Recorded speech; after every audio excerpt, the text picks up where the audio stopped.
The human starship's shields exploded in a shower of sparks as the massive coronal mass ejection slammed into them, the deadly wall of stellar radiation pushing the shields to their absolute limit. And still, the humans did not retreat. Captain Carl Harris gritted his teeth, hands gripping the armrests of his command chair so tightly his knuckles turned white.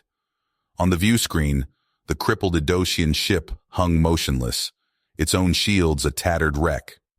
Directly behind it, the roiling inferno of the CME filled the screen, the ejection's leading edge now wrapping around and engulfing the two ships like a malevolent fist. They were out of time. Carl punched the comms button. "Craxon, this is your last chance. Drop your shields and let us extend ours around your ship. It's the only way." The Edosian captain's reply came back venomous. "I would rather die than be indebted to humans. The Edosian Empire has spoken. We do not require your help." Carl turned to Sorensen, his chief engineer. "What's the status of our shields?" "Failing, Captain," she replied grimly. "They can't take much more of this. We need to boost power with the Edosian shields or—" She trailed off, but the implication was clear. Or they would all die here. Carl slammed a fist on his armrest, mind racing. Everything he knew about the reclusive Edosian Empire told him they would rather face destruction than accept aid from another species, especially humans.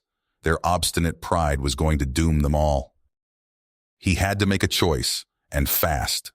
Abandon the Edosians to their fate and save his own crew, or risk everything to save the aliens who wanted nothing to do with him. The lives of both his crew and the Edosians hung in the balance. Carl thought of Earth, of the family waiting for him back home, who he might never see again if he failed. He looked out at the Edosian ship, battered and helpless before the oncoming storm, but still defiant, still too proud to accept the help it so desperately needed. And in that moment, Carl made his decision. To hell with Edosian pride. He would not let them condemn both their crews to death. "Sorensen, drop our shields," Carl ordered, his voice controlled. "Zhang, lock on with the tractor beam. Pull that damn Edosian ship into our shield bubble." "But, sir," Sorensen protested, "without their shield harmonics, our shields will never hold against—" "I know the risks," Carl snapped.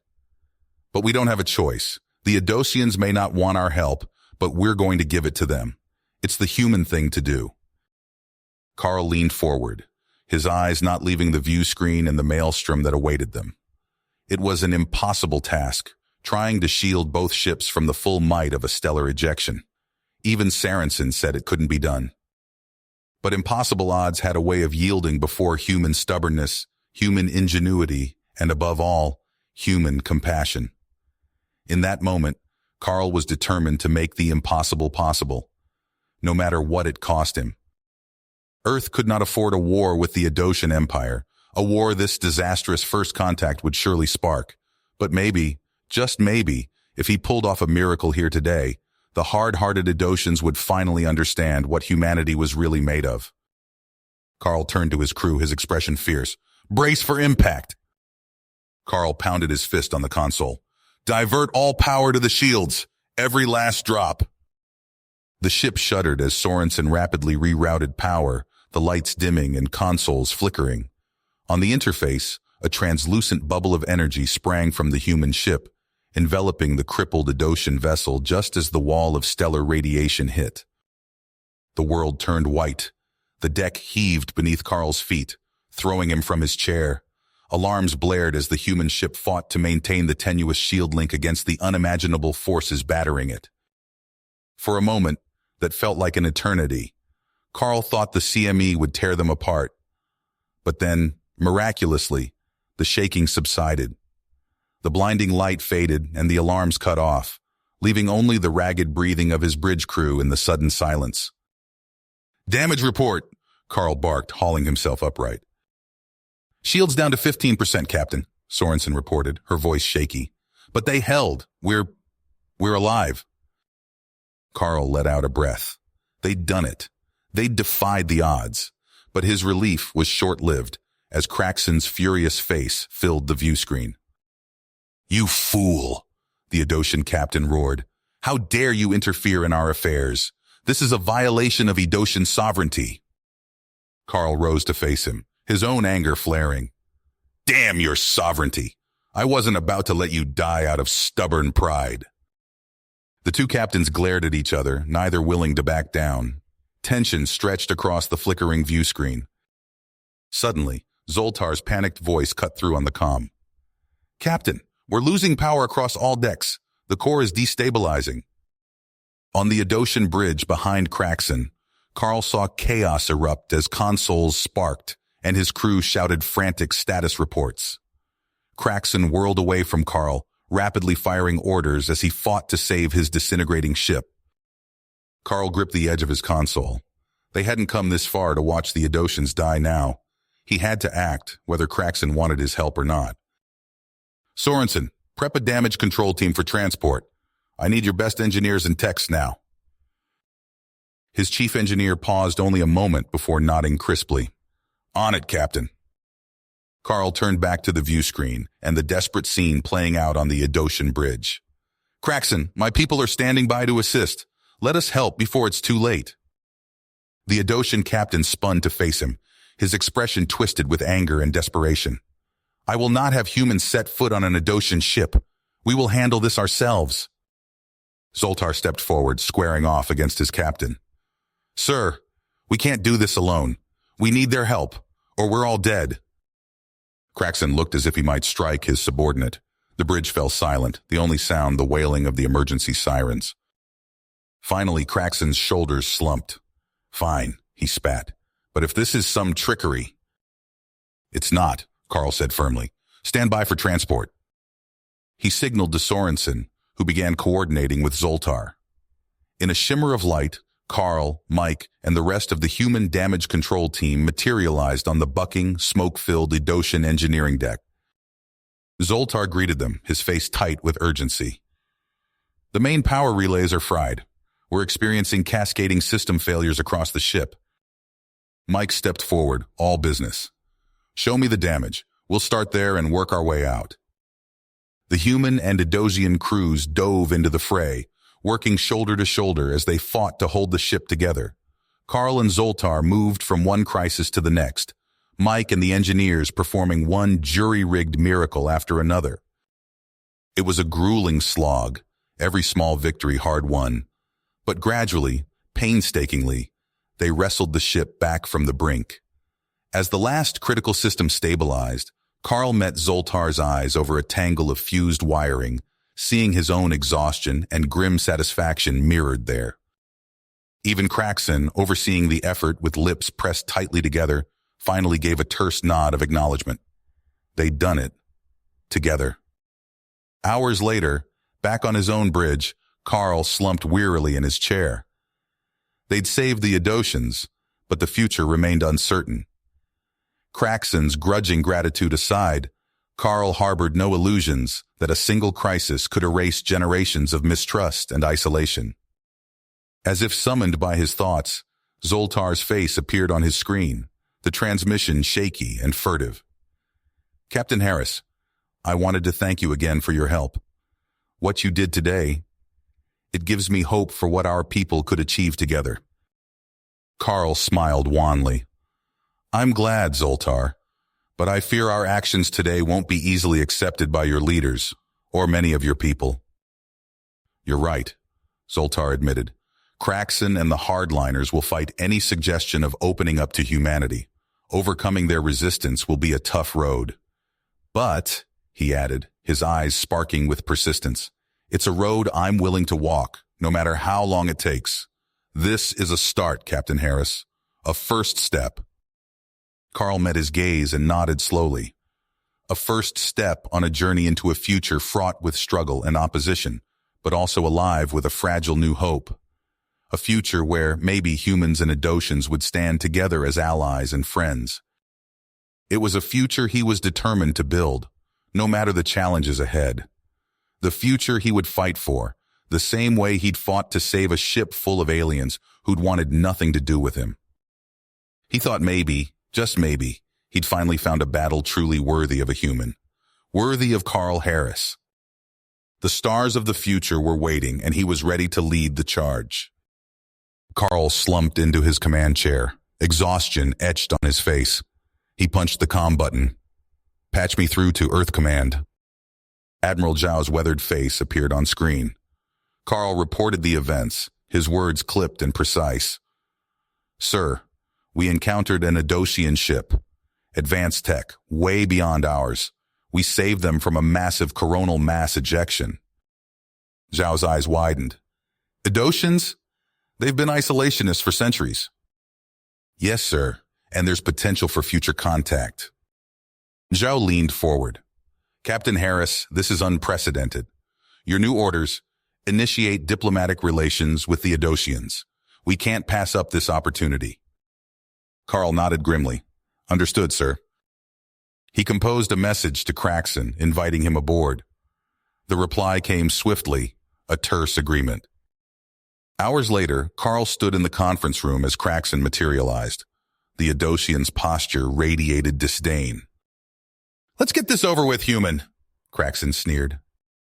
Carl took a deep breath. "Captain Craxon, I believe the CME was artificially triggered." Craxon scoffed. "Preposterous." Carl activated a holographic display showing sensor data. "Look at the emission pattern. It's too precise, too focused. This was a weapon." Craxon's eyes narrowed. "Impossible. No one has that kind of technology." "Maybe not officially," Carl pressed. "But what if there are factions in your government who do anything to prevent contact with us?" Zoltar stepped forward. "He may be right, Captain. There are those among our people who despise the very idea of alien contact." Craxon opened his mouth to retort when alarms blared. Carl sprinted to the bridge, Craxon and Zoltar on his heels. "Report!" Carl barked. "Sir, multiple Adosian warships incoming. They're charging weapons." Craxon paled. "It can't be!" Carl turned to him. "Your hardliners are making their move. We need to run." "Where?" Craxon demanded. "Human space. It's our only chance to expose the truth and prevent war." Craxon hesitated, then nodded sharply. "Engineering!" Carl shouted into the comm. "Prep for emergency tow. We're taking the Adosian ship with us." Crew members scrambled, rigging tow cables. Carl plotted a desperate course as the enemy fleet closed in. "Zoltar, I need you here to coordinate," Carl said. "Of course," Zoltar replied, surprising Craxon. "All hands, brace for FTL," Carl commanded. The ship groaned as the engines fired. For a heart-stopping moment, nothing happened. Then with a lurch, both ships shot into FTL, leaving their pursuers behind. Relief lasted only moments. Halfway to safety, the ship shuddered violently. "Tow coupling's failing," Sorensen yelled. "The stress is too much." Before Carl could respond, Craxon's voice cut in. "Harris, our reactor's destabilizing." Carl's mind raced. If the reactor blew, both ships would be vaporized. But disengaging meant leaving the Adosians to die. He made his choice. "Sorensen, prep an EVA team. We're going over there to stabilize that reactor." "Captain, that's insane," Sorensen protested. "It's the only way," Carl said firmly. "We came this far together. We're not giving up now." As the engineering team suited up, Carl turned to Craxon. "Your engineers will have to work with mine. Can they do that?" Craxon hesitated, then nodded. "They'll have to." Carl suited up himself, determined to lead the mission. As they prepared to board the Adosian ship, he knew the next few hours would determine not just their fate, but the future of human-Adosian relations. The airlock hissed open. It was time to step into the unknown. Carl strode onto the bridge, his expression resolute. "Engineering team, report to the airlock for EVA. We're going over there." Mike nodded grimly. "On it, Captain." He turned to his team. "All right, people, you heard the man. Suit up." The engineering crew scrambled to don their bulky EVA suits, checking seals and running diagnostics. Carl pulled on his own suit, grit etched on his face. "Remember," he said, addressing the assembled team, "we're walking into an alien reactor on the verge of meltdown. Stay sharp."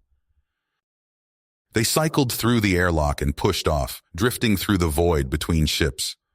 The Adosian vessel loomed before them, hull scorched and buckled.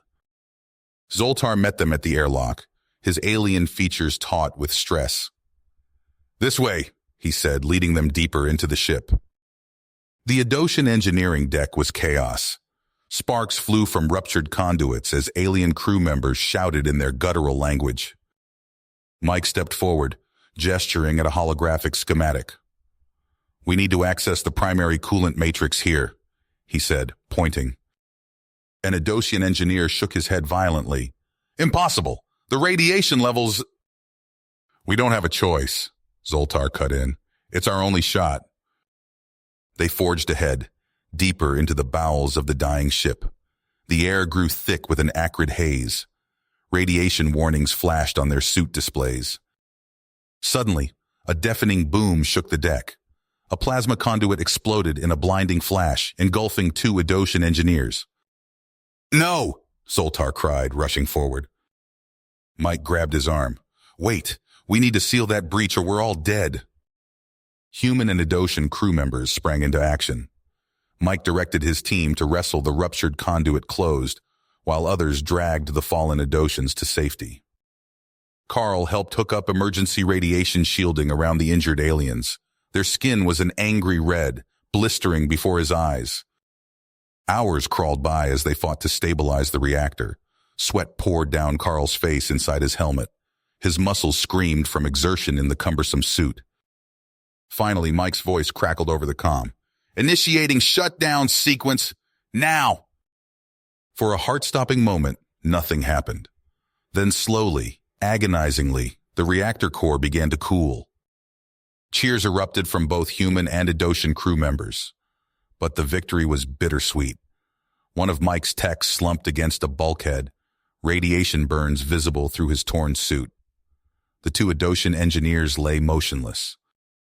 Carl turned to Craxon. "They need immediate medical attention. Our sickbay." Craxon's face was unreadable. For a long moment, he said nothing. Then, with a curt nod, "Do it." As the injured were evacuated, Carl surveyed the battered engineering bay. They'd won this battle, but the war was nowhere near the end.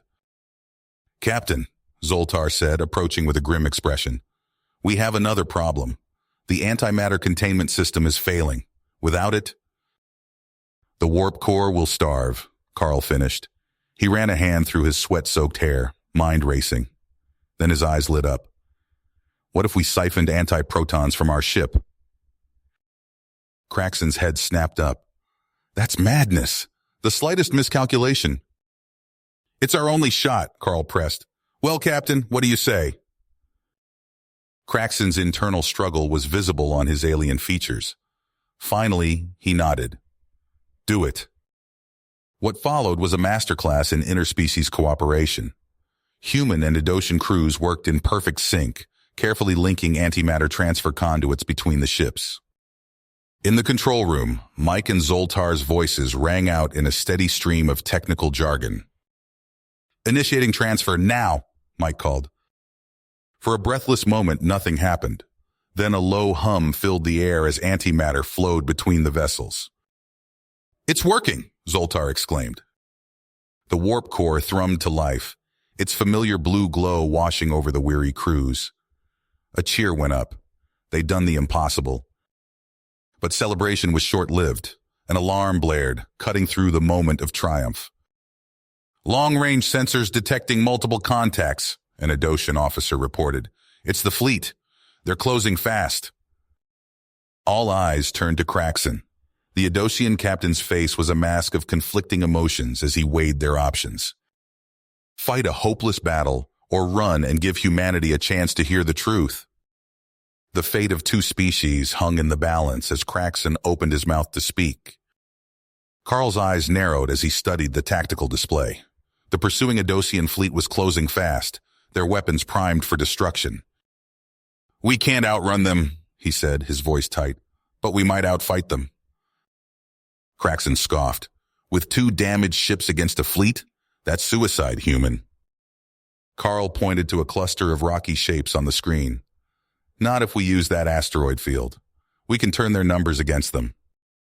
Craxon's expression hardened. You expect us to hide like cowards? Zoltar stepped forward, his voice urgent. It's not cowardice, Captain. It's strategy. This may be our only chance to break free of centuries of mistrust. For a long moment, Craxon said nothing. Then he nodded sharply. Very well. Let's see what your human cunning can do. Carl's fingers flew across the helm controls, plotting an intricate course through the asteroid field. Craxon relayed orders to his own crew, their ships moving in perfect sync. As they entered the field, massive chunks of rock loomed on all sides. Carl's voice rang out over the comm. All hands, brace for evasive maneuvers! The ships wove through the debris, engines straining. Behind them, the first Adosian warships entered the field. Immediately, energy beams lanced out, superheating asteroids and filling space with deadly shrapnel. On the bridge, Carl and Craxon worked in unison, calling out shield adjustments and thruster burns. The deck shuddered as glancing blows struck their defenses. In engineering, Mike wiped sweat from his brow as he rerouted power. Zoltar, I need more juice to the port shields. The Adosian's fingers danced across alien controls. Diverting now, but we can't keep this up forever. A thunderous impact rocked the ship. Craxon snarled. Now, gunners, target their lead ship's weapons. Precision beams lashed out, slicing through the enemy destroyer's armaments. Its return fire sputtered and died. Carl seized the moment, opening a channel to the Adosian fleet. This is Captain Harris. Stand down. We have proof that extremists engineered the CME incident. This war is based on lies. The enemy commander's face appeared on screen, twisted with rage. More human deceptions. We'll never. His words cut off as another barrage slammed into Carl's ship. Alarms blared as systems failed. Direct hit to impulse engines, an officer shouted. We're dead in space. Carl's mind raced. He locked eyes with Craxon. We need to evacuate to your ship. It's our only chance. Craxon hesitated for a heartbeat, then nodded. Do it. What followed was organized chaos. EVA teams in bulky suits ferried critical equipment while shuttles screamed between the ships, dodging enemy fire. Carl directed the evacuation from the bridge, refusing to leave until the last crew member was safe. As the final shuttle docked with Craxon's ship, Carl sprinted aboard. The hatch sealed behind him just as his own vessel erupted in a ball of flame.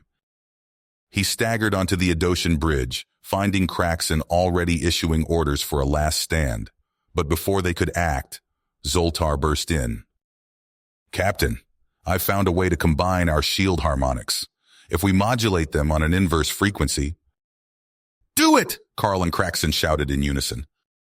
Zoltar's fingers flew across the controls. The view screen lit up as enemy ships bracketed them, disruptor cannons glowing with building energy.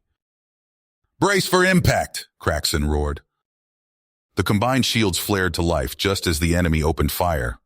Carl tensed, waiting for the killing blow. It never came. The new shielding held, scattering the deadly energy harmlessly into space. A fierce grin spread across Carl's face. Now it's our turn. Zoltar, can you link our warp core to the weapons systems? The Adosian's eyes widened. Yes, but...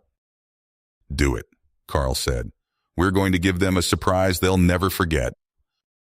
Carl stood on the bridge of the Adosian vessel, his eyes fixed on the display. The twisted remains of his ship drifted silently in the void, a stark reminder of their narrow victory.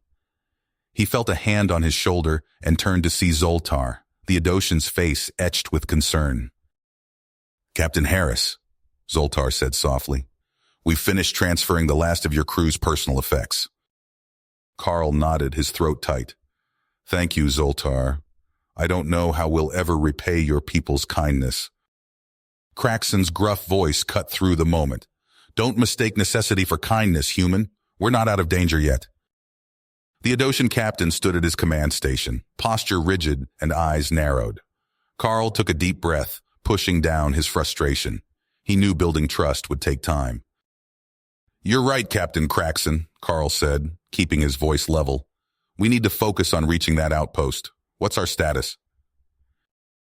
Craxon tapped a series of commands into his console. A holographic display sprang to life, showing their damaged ship limping through space. Our warp drive is operating at 62% efficiency, Craxon reported. At our current speed, we'll reach the human outpost in approximately 72 hours. Carl frowned. That's a long time to be exposed. The rogue fleet could still be out there. I'm well aware of the risks, Harris, Craxon snapped. Unless you have a better suggestion. Before Carl could respond, alarms blared across the bridge. Red warning lights bathed the crew in an eerie glow. Report, Craxon barked. An Adosian officer's fingers flew across his console. Massive gravitational anomaly detected on long-range scanners. It's on an intercept course. Carl leaned in, studying the readouts. His blood ran cold as he recognized the signature. That's no natural phenomenon. It's artificial. Zoltar pushed forward, his eyes widening as he analyzed the data. By the ancestors, he breathed. It's the Singularity Forge. Impossible, Craxon snarled. That project was decommissioned decades ago. What exactly are we dealing with here? Carl asked, tension evident in his voice. Craxon's face was grim as he explained. The Singularity Forge was developed during our isolationist period, a doomsday weapon capable of creating artificial black holes. Carl's mind raced. And now the hardliners have reactivated it. They're coming to finish what they started. The bridge fell silent as the implications sank in. Carl met Craxon's eyes, seeing his own fear reflected there. We need a plan, Carl said firmly, now. Zoltar stepped forward, his voice steady despite the gravity of the situation. I've been analyzing the Forge's schematics. Its neutronium hull makes it nearly impenetrable to conventional weapons. Then how do we stop it? Craxon demanded. We overload its containment fields, Zoltar explained. Trigger a catastrophic failure before it can activate the singularity drives. Mike's voice crackled over the comm system. Captain, I think I have an idea. If we channel our phasers through the Adosian warp matrix, we might be able to create a beam powerful enough to destabilize those shields. Carl nodded. Do it. What do you need? Everything, Mike replied grimly. We'll have to divert all power from both ships, reactors, auxiliary systems, everything. Craxon's face darkened. You expect us to leave ourselves defenseless? It's our only shot, Carl argued. If that thing activates, we're all dead anyway. For a long moment, Craxon said nothing. Then, with a curt nod, he began issuing orders to his crew. Initiate power-down sequences in all non-essential areas, Craxon commanded. Weapons teams, prepare for a concentrated barrage on the Forge's aft deflectors. Carl turned to his own crew. You heard the man. Let's make this count. As both ships' systems went dark, Carl felt the weight of two civilizations resting on their shoulders. The Forge loomed ever closer on the screen, a harbinger of destruction. All hands, Carl called out, his voice steady despite the fear gnawing at his gut. Prepare for close-quarters engagement. This is going to get rough. The human ship surged forward, closing the distance to the Forge. On the bridge, Carl gripped his chair, eyes locked on the tactical display. Now, Mike, he shouted. A brilliant emerald beam lanced out from their ship, channeled through the Adosian warp coils. It struck the Forge's shields, which flared and buckled under the onslaught. For a moment, hope surged through Carl's chest. Then a violent explosion rocked the ship, nearly throwing him from his seat. Report, he yelled over the sound of screeching metal. EPS conduit rupture in engineering, an officer shouted back. We're losing containment. Carl's heart sank as he realized the cost of their audacious attempt. Mike, he called into the comm. Mike, do you read me? Static filled the channel, broken only by the sounds of chaos in the background. Zoltar, Carl ordered, get down there and coordinate damage control. We need that beam back online. As Zoltar sprinted from the bridge, Carl turned to face the view screen. The Forge loomed before them, its neutronium hull beginning to glow under their assault. Time was running out. Carl knew he had to make a choice that could doom them all or give them one last chance at survival. He took a deep breath, steeling himself for what came next. "All hands," he called out, his voice steady despite the fear coursing through him. "Brace for impact. We're about to push this ship beyond its limits." The acrid stench of scorched metal filled Carl's nostrils as he surveyed the wreckage of the human refugee decks. Twisted bulkheads and shattered viewports bore silent witness to the recent violence. He stepped carefully over debris, his boots crunching on shards of broken equipment. "Status report," Carl barked, his voice tight with barely contained fury. Mike wiped sweat and grime from his forehead, leaving a dark smear. "We've got 13 wounded, sir. 2 critical. Dr. Reeves is treating them in the makeshift med bay." Carl nodded grimly. "And Karras?" "Dead," Mike replied flatly, along with 3 of his accomplices. A tense silence fell between them, broken only by the hiss of ruptured conduits and the distant wail of damage control alarms. Carl's mind raced, processing the magnitude of their situation. The sabotage, the virus, the infiltration. It all pointed to a terrifying conclusion. "We need to talk to Craxon," Carl said, "now."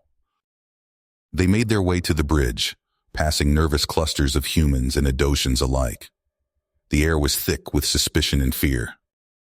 Craxon stood at his command station, his posture rigid as he studied tactical displays. He looked up as Carl and Mike entered, his alien features unreadable.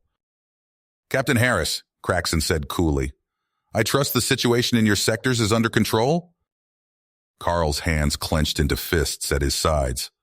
"Barely, no thanks to your lack of action." Craxon's eyes narrowed. "Choose your words carefully, human. You are still guests on my ship." "Guests?" Carl spat. "We're refugees fleeing genocide, and your crew just tried to finish the job." Mike stepped forward, his voice low and urgent. "Sir, we don't have time for this." Karras said. A violent tremor shook the ship, cutting off Mike's words. Alarms blared as the bridge erupted into frantic activity. "Report!" Craxon roared. An Adoshan officer's fingers flew across his console. "Multiple contacts on long-range sensors, Captain. A fleet of ships matching isolationist configurations." Carl's blood ran cold. "It's just as Karras said. They're coming to wipe us out." Craxon's face hardened. "Battle stations! All hands prepare for—" "No!" Carl interjected forcefully. "We can't fight them alone. We need to work together." For a long moment, Craxon said nothing. Then, with a curt nod, he turned to Carl. "What do you propose, Captain Harris?"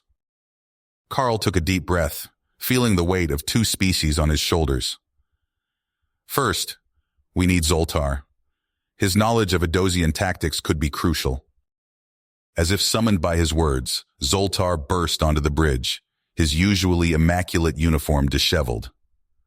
"Captains, I've analyzed the isolationist fleet's approach vector. They're using an old war-era formation, perfect for overwhelming a single target." Mike leaned in, studying the tactical display. "If we could disrupt their coordination—" Carl nodded, a plan forming in his mind. "Exactly. Zoltar, can we use the ship's subspace array to jam their comms?" "Possibly," Zoltar replied, his fingers already dancing across a nearby console. "But it would leave us vulnerable." Craxon's eyes narrowed. "A risky gambit, human." "It's all we've got," Carl said firmly. "Craxon, I need your gunners ready to exploit any opening we create. Mike, prep our remaining shuttles for hit-and-run attacks." The Adoshan captain studied Carl for a long moment, then nodded sharply. "Very well. Let us hope your human audacity pays off." As the crew scrambled to battle stations, Carl felt a flicker of hope. Humans and Adosians working side by side, united against a common threat. It wasn't much, but it was a start. The bridge view screen flared to life, showing the approaching isolationist armada. Sleek, predatory ships overflowing with weapons filled the starfield. Carl took a deep breath, steeling himself for the fight ahead. "All hands," he called out, his voice steady and clear. "Prepare for combat. Today, we stand together or fall together." Craxon stepped forward, standing shoulder to shoulder with Carl. "For the future of both our peoples," the Adosian captain added solemnly. As one, human and Adosian crew members raised a defiant cheer. The battle for survival was about to begin. The acrid stench of ozone and burning circuits filled the air as Carl sprinted down the corridors of Craxon's ship. Alarms blared, their urgent wails punctuated by the distant rumble of explosions. He burst into the war room, finding Zoltar and Craxon hunched over a holographic display, their faces etched with grim concentration. "Karis is dead," Carl panted, bracing himself against the doorframe. "But he warned us. The hardliners are coming. Now." Craxon's head snapped up, his reptilian eyes narrowing. How much time? Before Carl could answer, the ship rocked violently. Sparks cascaded from overhead conduits as the lights flickered. "None," Zoltar said, his fingers flying over the tactical display. "Long-range sensors are picking up multiple contacts. It's a full-scale assault force." The hologram shifted, revealing a sea of red icons converging on their position. Carl's stomach dropped as he counted the enemy vessels. Over 100 ships. How the hell did they assemble a fleet that size without anyone noticing? An Adosian officer called out from her station, her voice tight with barely controlled panic. "Captain, we're detecting a massive energy surge from the lead vessel. It's unlike anything I've ever seen." Zoltar's eyes widened as he analyzed the data. "Graviton disruptor. They're targeting our subspace fields." "Meaning what exactly?" Carl demanded. "Meaning we can't run," Craxon growled. "Any attempt at warp speed would tear us apart." The ship shuddered again as the first volley of enemy fire found its mark. Hull breach warnings flashed across multiple screens.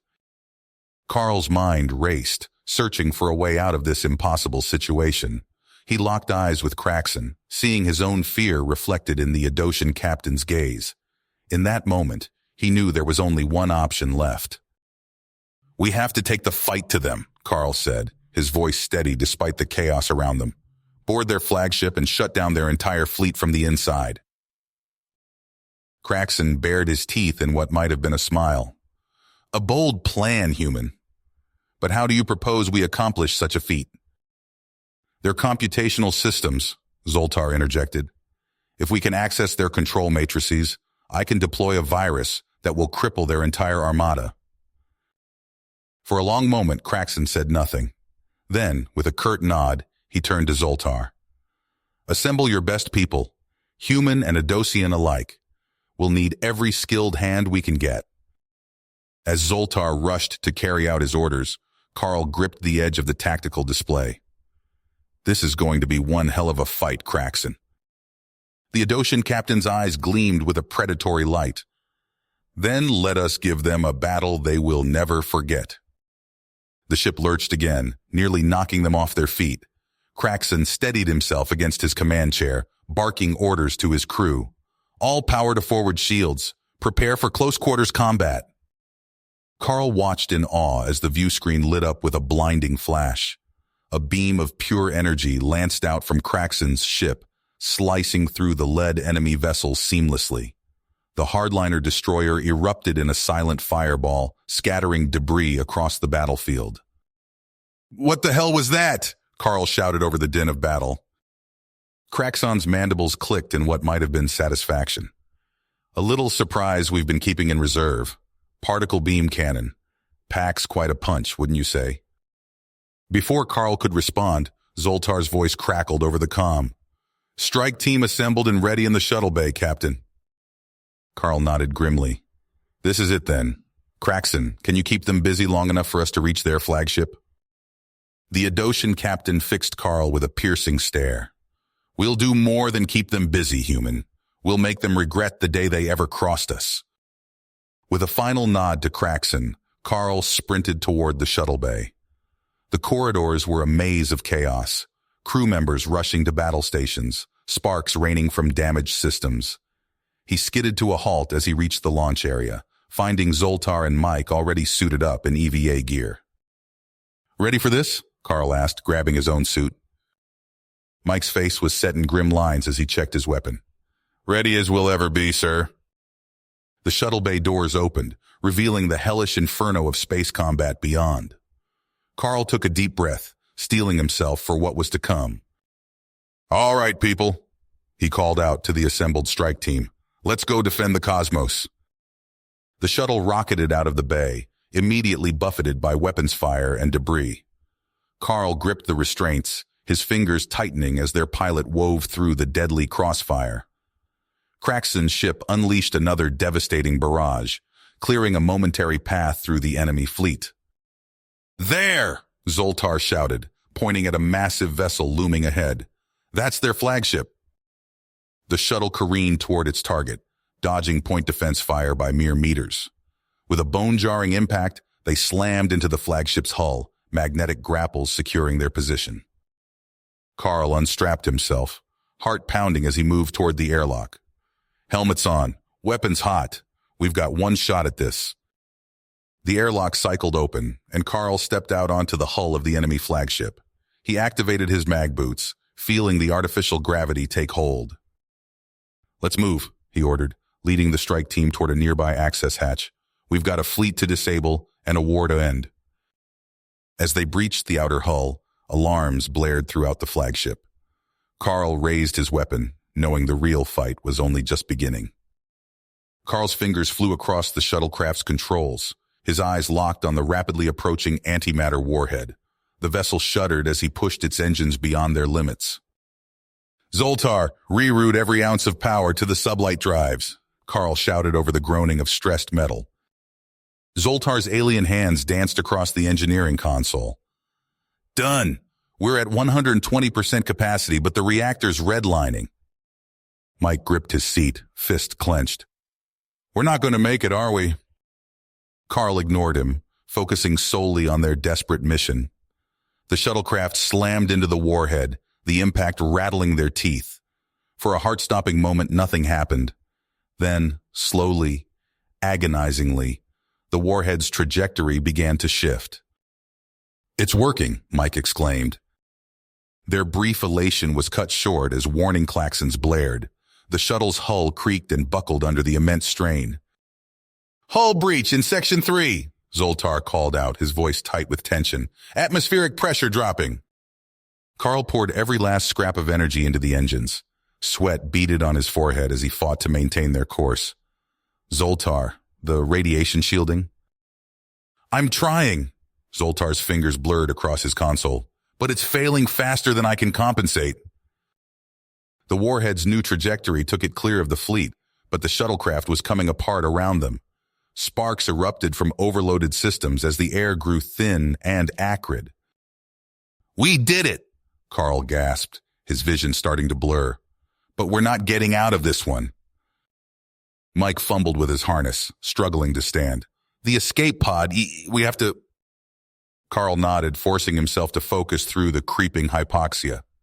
"Zoltar, set the autopilot. Mike, help me with the hatch." They stumbled toward the rear of the craft, each step a battle against the failing gravity and their own fading strength. Carl yanked the escape pod's hatch open, shoving his companions inside. As Carl sealed himself in, a final violent shudder tore through the shuttlecraft. Through the pod's tiny viewport, he watched in horror as their vessel disintegrated. The escape pod shot free, tumbling end over end. The antimatter warhead detonated, bathing space in searing light. Carl's stomach lurched as the shockwave caught them, flinging the tiny pod like a leaf in a hurricane. Alarms blared within the cramped confines of their refuge. Carl fought the urge to vomit as he scanned the pod's systems. Life support's failing. Comms are down. We're flying blind. Mike's eyes rolled back in his head as he slumped against the bulkhead. Zoltar struggled to focus, his alien features contorted with effort. "Carl, I can't." "Stay with me." Carl grabbed Zoltar's shoulders, but the Adosian's eyes fluttered shut. Alone in the sea of stars, Carl fought to stay conscious. His breath came in ragged gasps as the pod's meager oxygen supply dwindled. He tried to focus on the control panel, but the readings blurred into meaningless shapes. Time lost all meaning as the pod tumbled through the void. Carl's thoughts grew sluggish, disjointed. He saw faces, his crew, Craxton, the refugees they'd fought so hard to save. He'd failed them all. Just as darkness closed in, a faint vibration shuddered through the pod. Carl forced his eyes open, certain he was hallucinating. But no, there was a ship, an Edosian vessel, its tractor beam locked onto their tiny craft. As consciousness slipped away, Carl allowed himself a small smile. They'd made it. Against impossible odds, they'd survived. Carl stood on the balcony of the newly constructed Colonial Administrative Building, watching the sun set over the alien landscape. The sky burned with hues of deep purple and crimson, casting long shadows across the bustling settlement below. Human and Edosian workers moved side by side, their silhouettes blending together in the fading light. Zoltar approached, his scaled skin glinting in the dying rays. "The new power distribution grid is online," he reported, his voice a low rumble. "Efficiency has increased by 12%. Carl nodded, a small smile tugging at his lips. "Good work. We're making real progress here." As they stood in companionable silence, a commotion erupted in the plaza below. A group of humans had gathered, their voices rising in anger. Carl leaned forward, straining to hear. "Contaminating our culture," one man shouted, his face contorted with rage. "Earth for humans!" Carl's stomach clenched as he recognized the telltale signs of Earth-first rhetoric. He dismissed their rumblings as harmless discontent, but now... "We should go down there," Zoltar said, his alien features unreadable. Carl shook his head. "No, let's not give them the attention they crave. It's just a few malcontents. It'll blow over." Days passed and the Earth First movement grew. Posters appeared overnight, plastered across walls and windows. "Preserve human identity," they screamed in garish letters. "Resist alien influence." Carl sat in his office, rubbing his temples as he scrolled through reports of increasing tensions. A knock at the door interrupted his brooding. "Enter," he called out. Mike stepped inside, his face grim. "Sir, we've got a situation at the fusion reactor complex." Before Carl could respond, an explosion rocked the building. Alarms blared as they sprinted down the corridor, the acrid smell of smoke filling the air. They burst out onto the street, joining the throng of panicked colonists. In the distance, a plume of black smoke rose from the reactor site. Emergency crews rushed past, their sirens wailing. "Zoltar!" Carl shouted, spotting his friend among the chaos. "What's happening?" The Edosian's eyes were wide with fear. "Sabotage. The coolant systems are failing. If we don't vent the chamber manually..." Without another word, Zoltar turned and sprinted toward the reactor. Carl tried to follow, but the crowd surged, pushing him back. "Zoltar, wait!" he cried out, but it was too late. Minutes stretched into an eternity as Carl fought his way through the panicked masses. When he finally reached the reactor complex, his heart sank. Zoltar lay crumpled on the ground, his skin blistered and raw. The radiation burns covered most of his body, leaving him barely recognizable. "Get a stasis pod!" Carl bellowed, cradling his friend's head. "Now!" As medical teams rushed to stabilize Zoltar, Carl's gaze fell on a discarded Earth First pamphlet lying nearby. Rage boiled within him as he realized the true cost of their hateful ideology. In the days that followed, Carl stood before the assembled colonists, his voice raw with emotion. "We came here to build something greater than ourselves," he said, gesturing to the Edosian buildings that stood alongside human structures. "To forge a future where our species stand united. We cannot let fear and hatred destroy all we've worked for." But even as he spoke, Carl could see the doubt in many human faces. The Earth First movement had planted seeds of mistrust, and they were beginning to take root. Late one night, as Carl kept vigil by Zoltar's stasis pod, alarms once again shattered the fragile peace. He raced to the command center where a grim-faced technician pointed to the main view screen. There, in horrifying clarity, Carl saw the unthinkable. The shipyard, still under construction, blazed with light. At its heart, the massive impulse engines of a half-built explorer vessel hummed with ominous power. "Sir," the technician said, his voice quavering, They've aimed it at the Adosian residential sector. It's an ultimatum. Carl's blood ran cold as he realized the full extent of the Earth First insurrection. The comm system crackled to life, and a familiar voice filled the room. "This is Linda Povich," his former first officer declared. "We demand the immediate dissolution of the integration project. All humans will depart on our appropriated vessel, or we will reduce the Adosian sector to ash." Carl's mind raced, searching for a solution. He opened a channel to Craxon's orbiting ship, knowing the Adosian captain would be poised to strike. "Don't do it," Carl pleaded. "If you fire, we'll lose everything we've built here." As Carl stalled for time, requesting a parley with Povich, Mike worked feverishly in the background. Using scavenged Adosian technology, he cobbled together a makeshift EMP device capable of disabling the Renegade's systems. But the cost would be high. The power required for such a focused strike could overload Zoltar's stasis pod, killing Carl's friend instantly. Time ticked away as Carl faced an impossible choice. Save Zoltar or save the colony? The future of human-Adosian relations hung in the balance. In the final moments, as Povich's rage reached its breaking point, Carl made his decision. He watched, heartbreaking, as Zoltar's life signs began to fade. "I'm sorry, old friend," he whispered. The EMP struck with savage force. The commandeered shipyard went dark, and with it, the Earth-first threat. But the price of victory left Carl hollow. In the aftermath, as Craxon's forces rounded up the insurrectionists, Carl stood alone on the wind-swept plain where they had laid Zoltar to rest. The alien world stretched out before him, beautiful and terrible in its vastness. "We'll make this work," Carl vowed, his voice barely audible. "For you, for all of us, no matter how hard the road ahead may be." You have reached the end of the story. If you enjoyed this story and want to support us, please leave a like and subscribe to our channel, and for every comment that says 88, I will heart every single one of them. Thank you for your time.